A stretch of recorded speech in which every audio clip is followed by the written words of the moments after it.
Now at 11, heavy rain earlier tonight turns roads into rivers, and some drivers had a tough time navigating it. A look at some of the wild weather that moved through. This will be a life-altering storm for those who aren't prepared and ready to take what Ida's going to throw at us.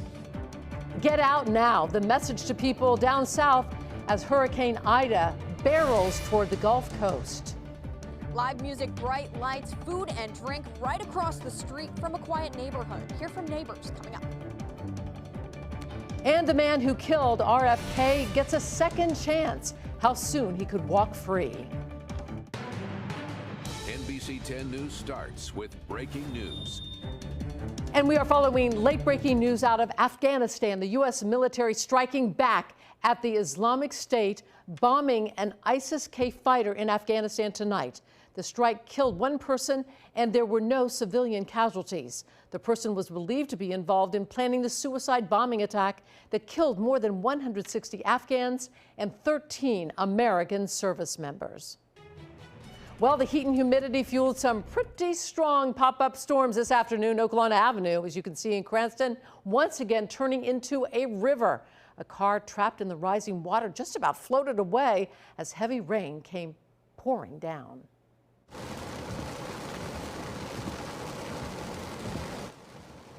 Heavy rain also making driving conditions tough near the Warwick Mall. We saw a car trying to navigate ponding on the roadways and windshield wipers working overtime. That rain has moved out and now cooler weather is moving in. Good evening, I'm Patrice Wood. After a 4-day heat wave, we have some comfortable weather here. RJ Heim has a look at your weekend forecast. RJ? It's still sticky out there right now. A couple more hours before the drier, cooler air moves in, and a couple of lingering rain showers. The heaviest rain was confined to Warwick and Cranston. Most of the rest of southern New England, save for a 2 p.m. severe thunderstorm along the beaches, is pushing down and out towards the southwest. Notice this clear air up here.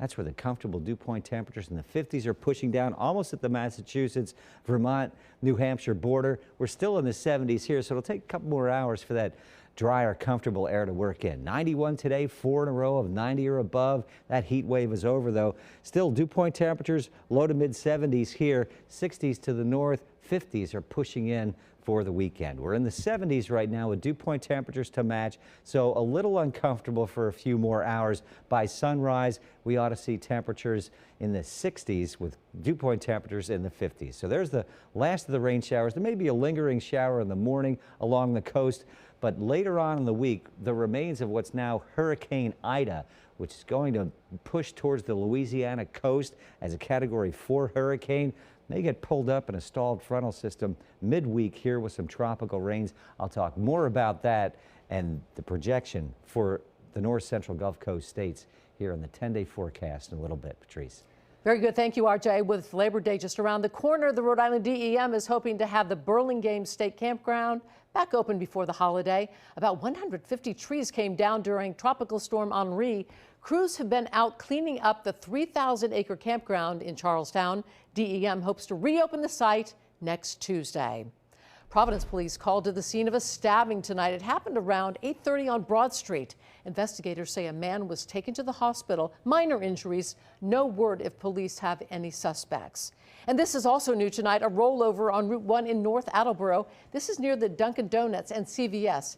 It happened around 9:30. We're told at least one person was taken away in an ambulance.